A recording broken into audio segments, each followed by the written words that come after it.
Hey Booktube! So my eyes are red because I was watching Stardust today, and that is a perfectly valid reason, and anything you say to the contrary is absolutely false. Alright, now let's get into the video. Alright, so today we're talking about my top 5 favorite fictional worlds. There are a lot of fantasy books out there. There are a lot of books that have invented a new world for their setting, but some worlds are definitely more captivating and interesting than others, and so today I'm going to be talking about my top 5. And these are definitely in order from my least favorite, even though those are really good as well, to my absolute favorite fictional world. And so without further ado, let's get on into the video. So number 5 on my list is a darker shade of magic. I don't really know what this world is called, even though this is one of my favorite books of all time. It's not really because of the world, it's because of the characters and the adventure and the writing style. But I do think especially that the magic system in this world is just so unique. If you do not know, Kel, our main protagonist, is an antiquary, and in this world there are 4 Londons. There's Red London, Black London, White London, and Grey London. Kel is one of those select people that can travel between those worlds,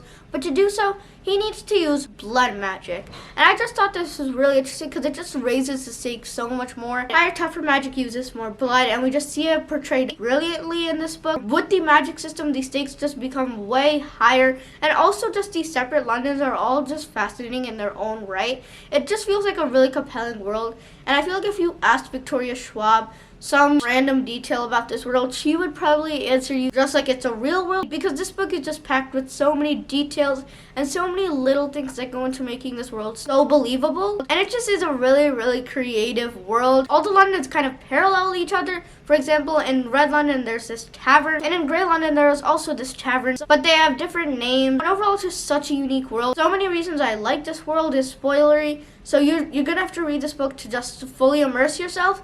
But this is one of the best YA fantasy worlds that I've read. Number 4 on my list is Panem in the Hunger Games. I actually read the entire Hunger Games series in 24 hours, so you can watch that vlog right here. But yeah, if you've read the Hunger Games books, and like everyone has read the Hunger Games books, you know just how packed this world is. What with all the districts having a specific thing that they do to please the capital and survive, and just how politically enveloped this world is. It's just so crazy to me that one person invented the entire politics of this world, because it's just so intricate and fascinating. Well, with all the districts and the rebellion and the Hunger Games especially, this world just has a fascinating history that I feel like we could explore for ages.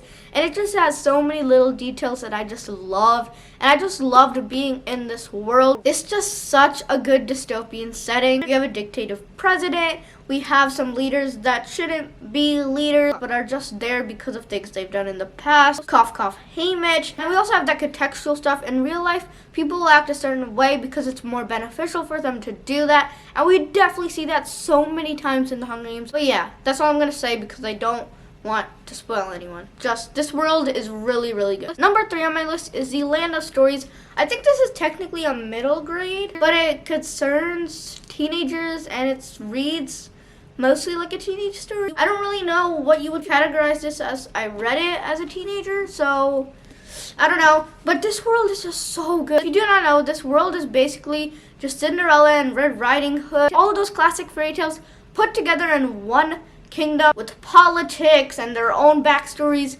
And it's just so good. They have their separate kingdoms, they have their own politics, they have a really, really good magic system, and it is just such an interesting world. I don't know why I don't hear the series talked about more on Booktube. There are just so many characters in this book. Nothing I say about this world will do it justice. It's really built like a real world. It has its own text and writings. It has characters that disappear and come back. It has clashes within power, it has clashes outside of power. It has protests, it has rebellion, and all that linked together with magic just makes this world so good. I just noticed I have book 5 and book 6 not in the right places. Why don't we just change that real quick? I know how to count, I promise. Number 2 on my list is the Miss Peregrine's world. What can I say? Peculiars, hollows, whites. This world is just so epic on grand levels. I just loved all the possibilities that we had in this world with loops. And Ransom just introduces so many new things in this world that just make it so interesting. It's just so cool seeing the parallel between the loops and the real world. And with the Embers, the way the system is just put together is just so interesting. And the way the loops fit and all of these constraints the peculiars have, and just all of the creative and fascinating adventures that they have in this book, and all the ways they use their peculiarities, and everything about this world is just so cool.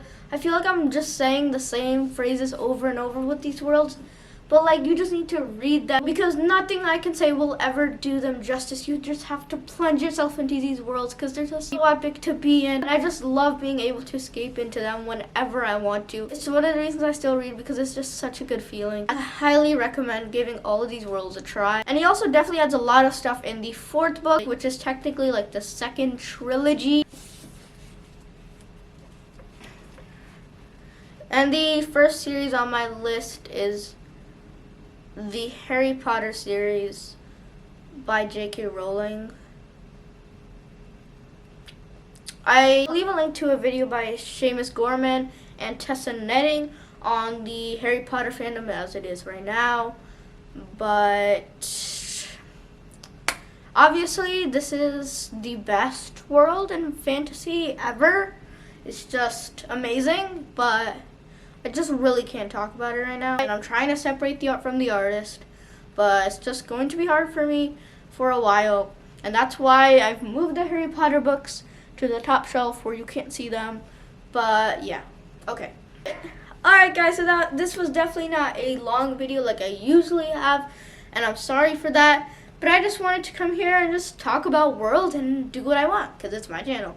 If you enjoyed this video, you leave it a like. Comment down below some of your favorite fictional worlds, or what you think about Harry Potter or something that I mentioned. Subscribe for videos every Tuesday, Thursday, and Saturday. Yes, I've changed my upload schedule.